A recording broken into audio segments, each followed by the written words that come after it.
बिस्मिल्लाहिर्रहमानिर्रहीम। अस्सलाम वालेकुम नाज़रीन, आप यूट्यूब चैनल देख रहे हैं। मैं इमरान खान हूँ। चीन ने अपने फ़ौजियों को लद्दाख में और लाइन ऑफ एक्चुअल कंट्रोल पे कुछ इस तरह के सूट देना शुरू किए हैं जो भारत को बिल्कुल सूट नहीं करते। ये ख़ास किस्म के लिबास हैं और ये लिबास चाइनी फ़ौजियों को किस तरह भारतीय फ़ौजियों से ज़्यादा ताकतवर और बेहतर बना रहे हैं, इसके ऊपर एक पूरी रिसर्च है। ये लिबास कैसे बने, किसने बनाए, किस तरह वजूद में आए और चाइना इनसे अब क्या काम लेने वाला है और ये लिबास किस तरह काम करते हैं, ये सारा कुछ मैं आपको इस वीडियो में बताऊंगा। और ये बड़ी इंटरेस्टिंग वीडियो है, आपको बड़ा मज़ा आने वाला है। देखें, क्योंकि जब मैं इसके ऊपर रिसर्च करता हूँ ना, बाद औक़ात मैं रिसर्च करता हूँ तो मुझे बहुत अच्छा लगता है और बड़ा इंटरेस्ट डेवलप होता है। तो ये उस तरह की एक स्टोरी है जिस पे मैं काम कर रहा था, जिस पे मुझे बड़ा मज़ा आया। सबसे पहले इस दुनिया में एक रूसी इंजीनियर था, रशिया का। 1890 में उसने, इसका नाम निकोलस यांग था, इसने 1890 में एक ऐसा लिबास बनाया जिसको पहनने के बाद ये ज़्यादा ताकतवर हो जाता था। यानी इसके बाजू ज़्यादा वज़न उठा लेते थे और इसकी टांगों को भी कुछ सपोर्ट थोड़ी बहुत मिलती थी, लेकिन ये लिबास ज़्यादा मूव नहीं कर सकता था। ये एक ऐसा मशीनी लिबास था जिसको पहनने के बाद कुछ चीज़ों के अंदर इंसान ज़्यादा ताकतवर महसूस करता था। एक उसको आर्टिफिशियल सपोर्ट मिलती थी, एक नकली सपोर्ट उसके जिस्म को मिलती थी, ताकत मिलती थी किसी चीज़ को उठाने में, उसको फेंकने में, उसको रखने में। फिर अमेरिकी साइंसदान था एक, जिसका नाम था लेस्ली सी कैली। उसने इससे मिलती जुलती एक चीज़ बनाई लगभग उसके 27 साल के बाद, यानी 1917 में उसने एक ऐसा ही लिबास बनाया। लेकिन वो लिबास था बड़ा मज़ेदार, लेकिन ये भी इसके अंदर बहुत सारी प्रॉब्लम्स थी कि ये हर कोई पहन नहीं सकता था, हर कोई इसको इस्तेमाल नहीं कर सकता था। लेकिन ये उस तरफ पहला कदम था, यानी जो रूसी साइंसदान ने किया, इंजीनियर ने, और फिर जो अमेरिकी साइंसदान ने किया, ये उस तरफ पहला कदम था कि इंसान को मसनूई सपोर्ट दी जा सकती है उसके जिस्मानी सलाहियत को बढ़ाने के लिए। 1960 की दहाई में जनरल इलेक्ट्रिक एक कंपनी है, उस कंपनी ने अमेरिकी फौज के साथ मिलकर एक लिबास तैयार किया जिसे हार्डी मैन कहते थे उस दौर में। हार्डी मैन, इसके ऊपर कुछ टीवी पे भी काम होता रहा है, सीरीज वगैरह बनती रही हैं, हॉलीवुड ने थोड़ा बहुत काम भी किया है। तो हार्डी मैन नामी एक लिबास बनाया गया। इस लिबास की जो वाहिद खसूसियत बताई गई वो ये थी कि 110 किलोग्राम का वजन जब आप ये लिबास पहनने के बाद उठाते हैं, 110 किलो बड़ा ठीक ठाक वजन है, तो 110 किलोग्राम का जब वजन आप उठाते हैं ये लिबास पहनने के बाद, तो वो आम इंसान को 4.5 किलो का लगता है। लेकिन ये लिबास का अपना भी एक वजन था, इसके अंदर मूवमेंट इतनी आसान नहीं थी, मशीन बड़ी कम्प्लेक्स और वजनी थी, तो तेजी से आप जा नहीं सकते थे और हर जगह पे इस्तेमाल नहीं हो सकता था और बहुत बड़ा था। तो ये बनाया, इसके ऊपर वो काम करते रहे। उसके बाद आहिस्ता आहिस्ता इसमें एक रेस चल पड़ी कि अपनी फौजों को बेहतर करने के लिए बेहतर लिबास देने हैं, बेहतर जूते, बेहतर कपड़े, बेहतर चीज़ें, बेहतर हथियार। इसमें रूस ने बड़ा काम किया, अमेरिका ने बड़ा काम किया, इसमें चाइना ने अभी गुज़िश्ता एक दहाई, 2 दहाइयों में चाइना ने बहुत काम किया। 2017 में एक रिपोर्ट आई थी कि खास किस्म के लिबास तैयार कर लिए हैं रशियन फौज ने और अब वो अपनी फौज के लिए उसकी प्रोडक्शन करने वाले हैं। लेकिन उसके बाद कोई खबर नहीं आई। इन लिबासों को जो अब नाम दिया जाता है, इनका जदीद नाम है एक्सोस्केलेटन सूट्स। एक्सोस्केलेटन यानी ये एक ढांचे की तरह इंसान की हड्डियों के साथ और जिस्म के साथ जुड़ जाते हैं और फिर ये इंसान को सपोर्ट देते हैं, उसको सुपर वॉरियर बनाते हैं। चीन ने इसमें कुछ नहीं किया हुआ था। गुज़िश्ता साल नवंबर में चीन ने एक मुकाबला करवाया और इस मुकाबले को पहले अनाउंस किया हुआ था, क्योंकि चीन को आइडिया था कि भारत के साथ उसका ये पंगा होगा और उसके लिए उसने तैयारी कर रखी थी।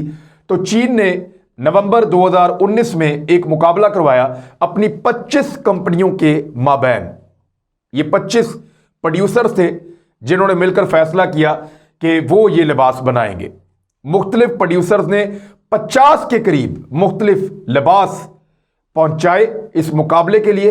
50 से ज़्यादा लिबास थे, 25 के करीब कंपनियां थी जिन्होंने इस मुकाबले में हिस्सा लिया। मुकाबले का नाम था सुपर वॉरियर कंपटीशन। अब ये लिबास जो आए, इनको चाइनीज फौजियों को पहनाया जाता और उनसे मुख्तलिफ टास्क करने के लिए कहा जाता। कोई लिबास ऐसे थे जो वजन बहुत ज्यादा उठाते हैं, कोई ऐसे थे जिसमें भागते बहुत तेज थे फौजी, कोई ऐसे थे जिसमें चढ़ाई बड़ी अच्छी चढ़ते थे, कुछ ऐसे थे जिनमें उतरते बहुत अच्छा थे, कुछ ऐसे थे जिनके अंदर उनको रेंगने की सलाहियत, यानी उसको क्रॉलिंग कहते हैं फौज की जबान में। फौजी लेट के जब ऐसे रेंग के जाता है तो उसको क्रॉलिंग कहते हैं। तो क्रॉलिंग की बड़ी सहूलत थी। कुछ ऐसे थे जिसमें चोट नहीं लगती थी, जोड़ों के ऊपर आपके जितने जोड़ हैं, यानी कोहनी का, घुटने का, टखने का, ये सेफ हो जाते थे साथ, लेकिन साथ में सपोर्ट भी मिलती थी।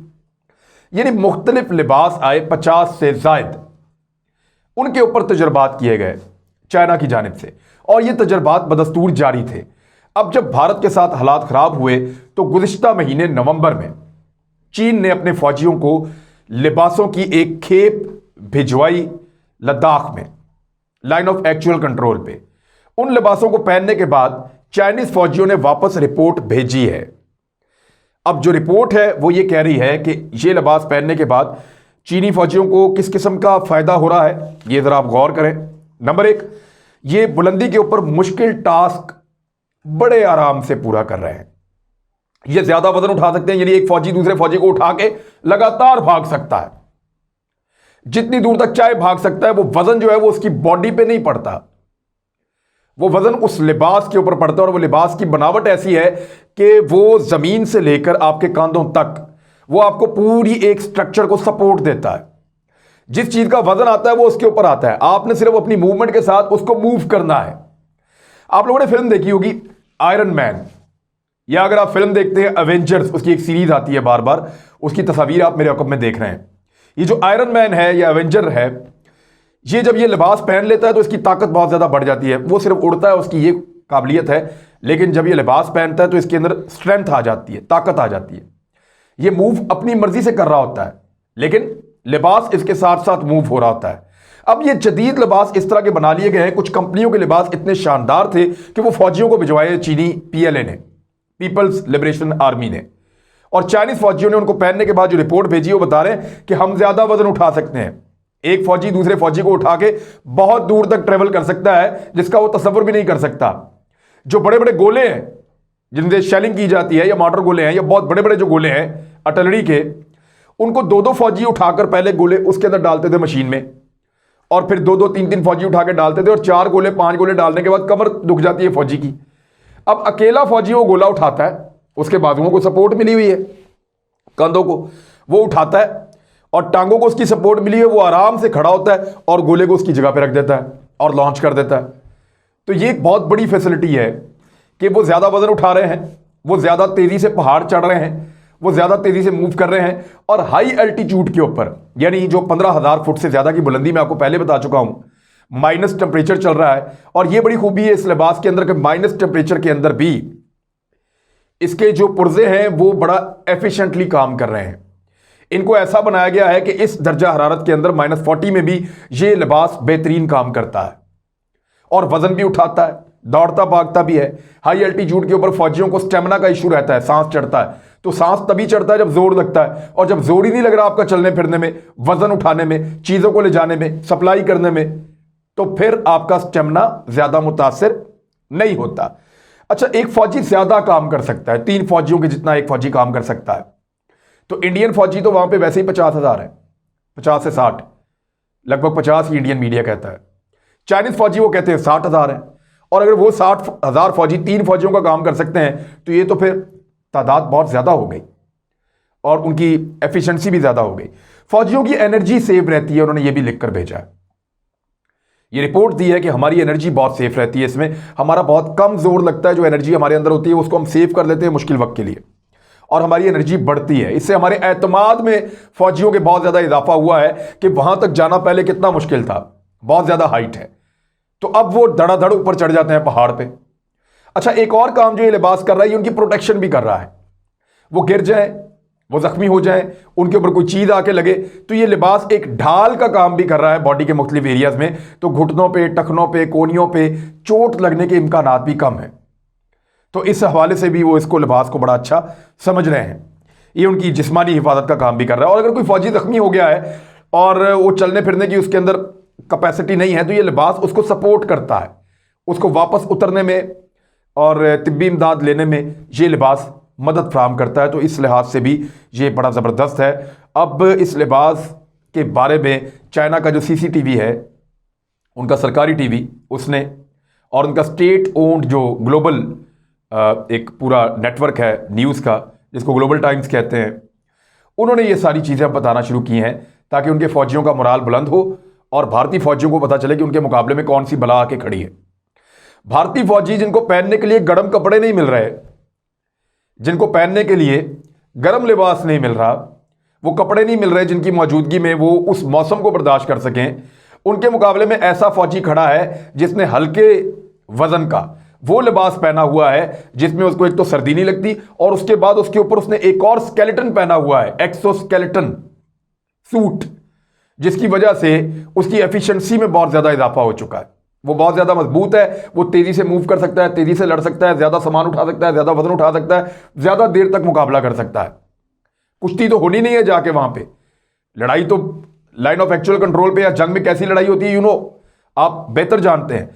तो उस लड़ाई के लिए ये बेहतरीन लिबास है, जख्मियों को रेस्क्यू करने के लिए बेहतरीन लिबास है कि अगर कोई फौजी जख्मी है और दूसरा फौजी उसको उठाता है तो बड़े आराम से लेकर उसको नीचे आ जाएगा,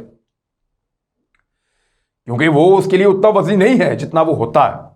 अभी जो उन्होंने तजुर्बा किया है कि बहुत सारे चाइनीज फौजी जो है उनको 20-20 किलो का वजन पहना के उनके बैकपैक के अंदर, जो उनके पीछे पुश्त पे बैग थे, और उनको भिजवाया है पानी और दीगर चीज़ें देकर कि आप उन चोटियों पे पहुंचा के आए। और वो फौजी पहले से बहुत कम वक्त में उन्होंने पहुंचाया और बड़े बेहतर अंदाज में उन्होंने पहुंचाया। और ऊपर जाने के बाद उन्होंने ये नहीं कहा कि हम तकलीफ में हैं या हमारे लिए मुश्किल मिशन था, वो टास्क मुकम्मल करके फौरन वापस आए और उन्होंने कहा जी हम ओके हैं। तो ये एक बड़ी ज़बरदस्त कामयाबी है चीन की। चीन ने इन सूटों की कामयाबी के बाद फौरी तौर पे अपनी कंपनीज को तमाम को ये बताया है कि इस नौयत के सूट और इस डिज़ाइन के सूट अब हज़ारों की तादाद में बनाकर वहां भेजे जाएं। पहले ही हज़ारों सूट पहुंच गए हैं और अगर वहां पे उनकी कोशिश है कि तमाम फौजियों को नहीं तो मोर देन 50% फौजियों को ये सूट पहनाए जाए, खासतौर पे उन फौजियों को जो सप्लाई का काम करते हैं, उन फौजियों को जिनको वजन उठाना है, उन फौजियों को जिनको हाइट के ऊपर ज़्यादा चढ़ना है, तो उनके लिए इस किस्म के सूट्स अब मंगवाए गए हैं। अब ये तो हो गया उन सूट्स का तस्करा। मैंने आपको कहा था कि एक हथियार भी है जो चीन ने जदीद बनाया है और जो अब पहुंचा है और आज ही रिपोर्ट हुआ है, उसके बारे में आपको बताता हूं। पुराने जमाने में तोप हुआ करती थी, ये तस्वीर आप उसकी देख लें। जब ये तोप ईजाद हुई ना तो दुश्मनों के दांत खट्टे हो गए। लोगों ने कहा ये क्या चीज है। मैं इसके बारे में एक डिटेल वीलॉग करूंगा, तोप किसने बनाई, कैसे बनी, कौन कौन सी जंगों में इसने क्या किया। ये एक ऐसा डरावना ख्वाब था तोप, जिसने दुनिया में जंगों का नक्शा बदल के रख दिया था। बहरहाल तोप ईजाद हुई। तोप का मसला यह था कि यह बहुत स्लो चलती थी, इसको ले जाना बड़ा मुश्किल था एक जगह से दूसरी जगह। बाद में आर्टिलरी की जदीद मशीनें ईजाद होती रहीं और इस वक्त भी जो आर्टिलरी की जदीद मशीनें हैं, जिनमें से कुछ के बारे में आपको बता देता हूं। हुइट्जर इसको कहते हैं, हुइट्जर। ये जदीद आर्टिलरी की मशीनें ये दूर तक मारती हैं, इनकी बैरल बहुत लंबी होती है, लेकिन इनको भी मूव करवाना मुश्किल है। इनको बड़े बड़े ट्रकों के ऊपर लेकर जाया जाता है, इनको ट्रकों के पीछे बांधकर, इनके जो पहिए होते हैं इनको उसके साथ लेकर जाया जाता है, इनको बाकायदा बड़ी गाड़ियों के पीछे बांध कर ले जाया जाता है। इनको ज्यादा ऑफ रोड इलाके में ले जाया नहीं जा सकता, सड़कें चाहिए होती हैं आपको इनको ट्रैवल करवाने के लिए, इसलिए चाइना ने बहुत सारी सड़कें भी बनाई हैं। इनको ले जाना थोड़ा मुश्किल होता है, हर जगह पे इनको पहुंचाना थोड़ा मुश्किल होता है। आर्टिलरी को पहुंचाना मुश्किल है, अगर ये पहुंच जाए तो फिर इसका काम कमाल होता है, ये जंग में फैसला कुन रोल प्ले करती है। चाइना ने अब कुछ ऐसी गाड़ियां इजाद कर ली हैं, और ये भी सीसीटीवी ने ये रिपोर्ट दी है, जो चाइना का स्टेट ओन्ड टेलीविजन है, उन्होंने ये बताया कि चाइना ने अब कुछ ऐसी गाड़ियां इजाद कर ली हैं जिन गाड़ियों की मदद से उन गाड़ियों के ऊपर ये फिट हो गई हैं आर्टिलरी मशीनें।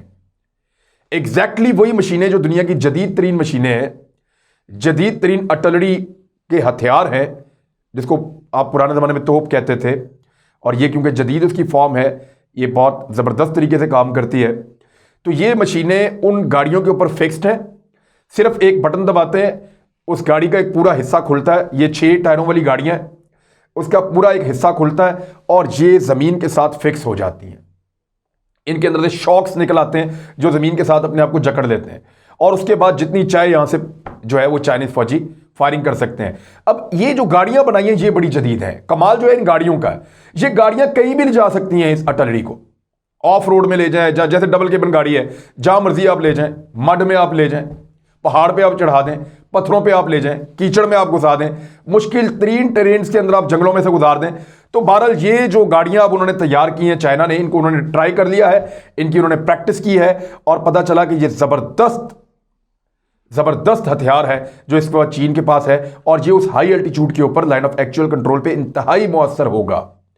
तो अब इसके ऊपर जो है वो जो मशीन गन है उसकी डिटेल्स वगैरह लिखी हुई है मेरे ख्याल में, उसकी तफसील में जाने की जरूरत नहीं है, लेकिन इसका नाम मैं आपको बता देता हूँ। ये PLC 171 इसके साथ अटैच की गई है, पीपल लिबरेशन आर्मी ने की है और ये एक स्पेशल गाड़ी है जिसको तैयार किया गया है और इसकी सारी डिटेल्स यहाँ पे मौजूद है। PL66152 अच्छा, toward gun howitzer to attach mock target during a live fire. एक लाइव फायर भी इसके साथ इन्होंने करके देखा है और उनको अंदाजा हो गया है कि इससे बेहतर तरीके से इन मशीनों को कहीं पे मूव नहीं किया जा सकता। तो चाइना की सबसे पहली तवज्जो इस जंग में जो चीन के साथ जो भारत के साथ उसकी हो सकती है वो इस बात पे थी कि रफ्तार कितनी ज्यादा बढ़ाई जाए, कितनी तेजी से पहुंचा जाए, कितनी तेजी से मैनेज किया जाए। टाइम मैनेजमेंट ये बहुत इंपॉर्टेंट था और चीन ने काफ़ी हद तक हासिल किया। ये दो आज बहुत बड़ी डेवलपमेंट थी, मैंने कहा मैं आप तक पहुंचा दूं और इसके ऊपर और काम करेंगे, मज़ीद बात करेंगे। अपना ख्याल रखिएगा, अपने इस चैनल का भी। अल्लाह हाफ़िज़।